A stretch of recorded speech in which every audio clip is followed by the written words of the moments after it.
picture's a pretty one, Ulysses.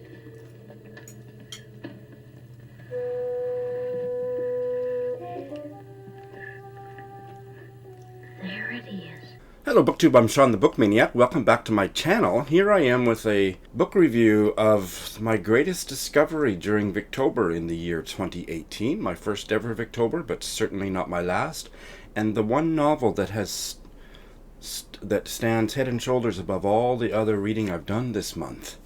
A fantastic new discovery for me, and I hope will lead to some of you discovering this surprisingly great novel, The Heir of Redclyffe, published in 1853 by Charlotte Mary Yonge.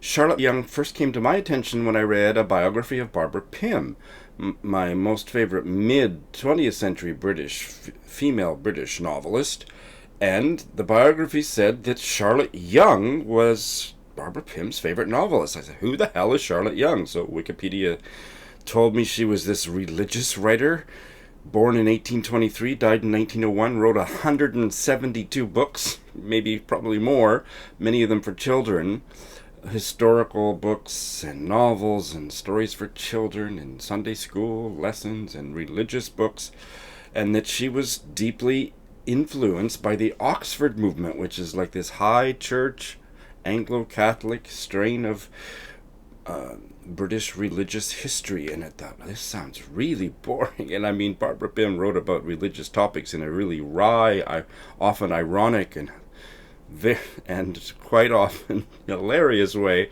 but Charlotte Yonge sounded like a real stick in the mud. But I decided to try her most famous novel, The Heir of Redclyffe, 1853, for Victober, and I loved it. So I loved it because it wasn't stick in the muddy at all. Like a lot of 19th century novels, it focused on the quasi-religious question that has survived religion. Thankfully, religion is dead now, right? We can all agree on that. But survives into the modern age, how to be good, how to be moral. But it tells that kind of a story, that kind of an intrapersonal and interpersonal quest in a novel grounded in delightfully, fully drawn characters, which is a Sean the Book Maniac requirement for loving any fiction. And a wonderful story. As Steve Donahue said to me in a private communication, because, we're like this, the other day about Charlotte Mary Yonge, her narrative storytelling prowess overshadowed her desire to moralize, and she wrote damn good novels. This is the only one I've read, and this is her most famous. But she was admired. Her novels, apparently, were much more popular and best-selling than any of her contemporaries that we study in our literature classes. And I think we need a Charlotte Yonge revival after reading this novel. She's no Jane Austen, she's no Jane Elliott, so in terms of prose stylistic critique, it's kind of workmanlike prose, but her characters, and this is my expression for delighted approval on this point, her characters leap off the page. So the main character here is Guy Morville. He's 17 years old when we first meet him. He was an orphan, but his grandfather had raised him, and his grandfather had been a really bad man in his younger days, and he'd kind of tried to reform and raised his grandson very strictly. And he was a lord or whatever.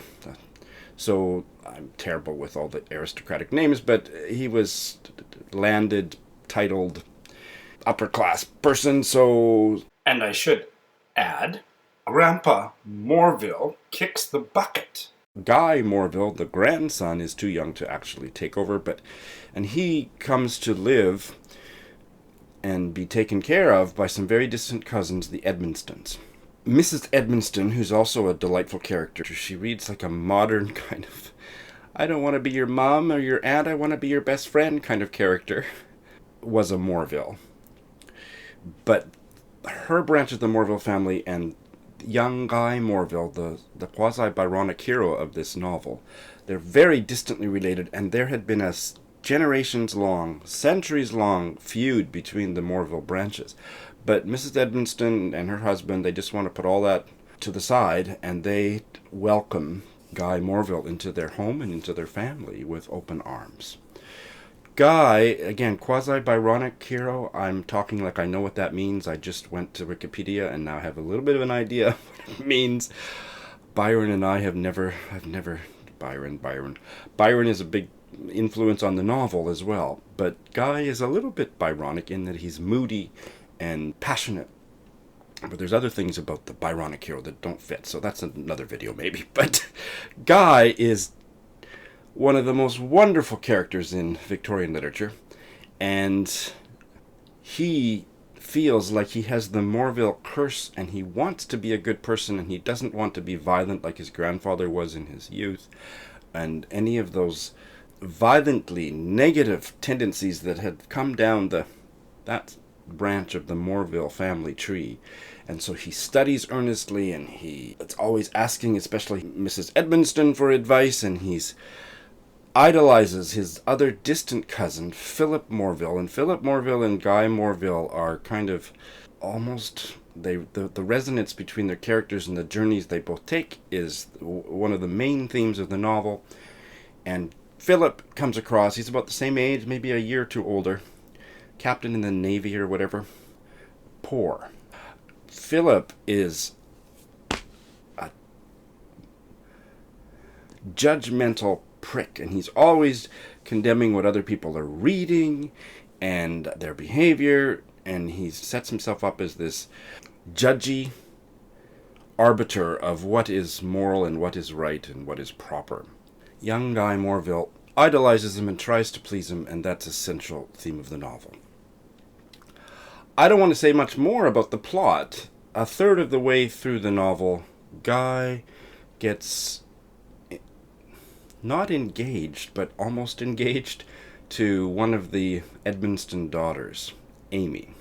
And I'm going to read you a short scene about that. But at first I want to tell you about a couple of the other characters, especially probably even more than Guy Morville, my favorite character in this novel, and another reason why this novel should be more widely read, studied, and appreciated, is Charles Edmonston, the only son of Mr. and Mrs. Edmonston. The rest are girls. There's 3 other girls. Laura, Amy, who I've just mentioned, and Charlotte.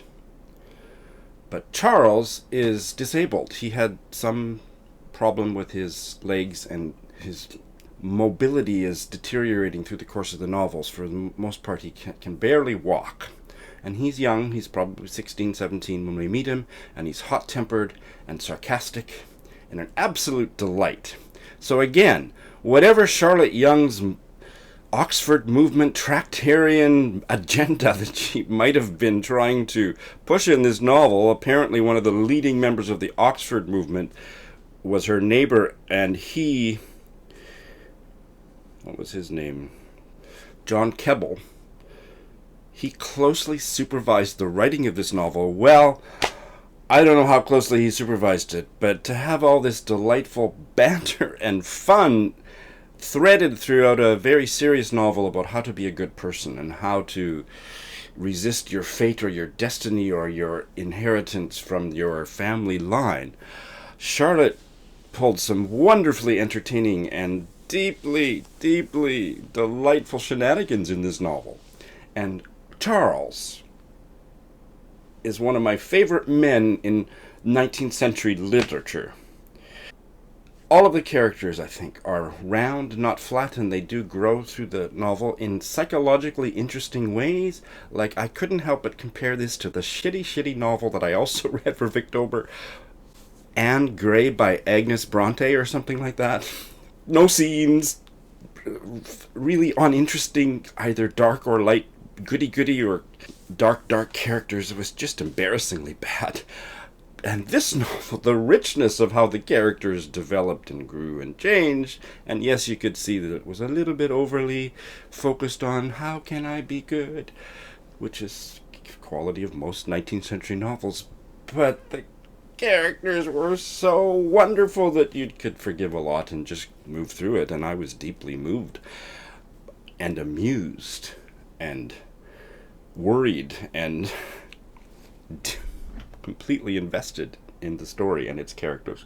So Charles, the portrayal of Charles is as a disabled man in the, I don't know when the setting of this novel was particularly, but it was written in the 1850s, published in 1853, was for its time, I mean, really enlightened and worth your time and worth study, because my memory of any other disabled character that I've encountered in the Victorian era, and I'm hard pressed to pull an example out of my foggy head at 9:30 in the morning with half a cup of coffee in me, is that they're always the villains. And Charles was just an incredible, funny, and deeply moral person who plays a central role and challenges himself to find a role not only within the life of the family, but just within his own society in spite of his disability. I just thought it was incredible. And he was just such a wonderful character, and he and Guy was a really important person. And there's a whole bunch of other stuff. There's a whole bunch of illness in the novel, which I think was more than I can remember reading about in Victorian fiction, and I think very realistic. It's not horribly sentimental like the death of Little Nell in the old Curiosity Shop. What did Oscar Wilde say? It's hard to read the death of Little Nell without laughing. This was a little bit like that, but because the characters were so alive to me, I could forgive a lot. It's a Jamesian, loose, baggy monster of a novel. It goes on and on and on. I don't know how many pages it is in print, but 600 pages or something.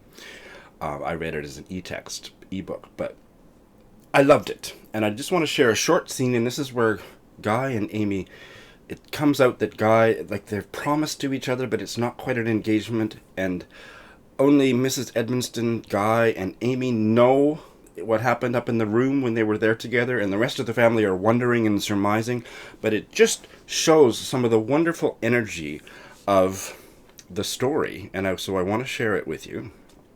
Even though you won't know who all the characters are, I've introduced most of them to you, and it doesn't really matter. Just I want you to experience the energy of Charlotte Yonge's writing. I'm not reading you the longer section, which is when Guy runs out of the house full of joy at having been kind of accepted by Amy and Amy's mother, Mrs. Edmonston. He grabs and shakes everybody's hand, grasps everybody's hand so tightly that you're going to hear Charles talk about that at the end of the quote.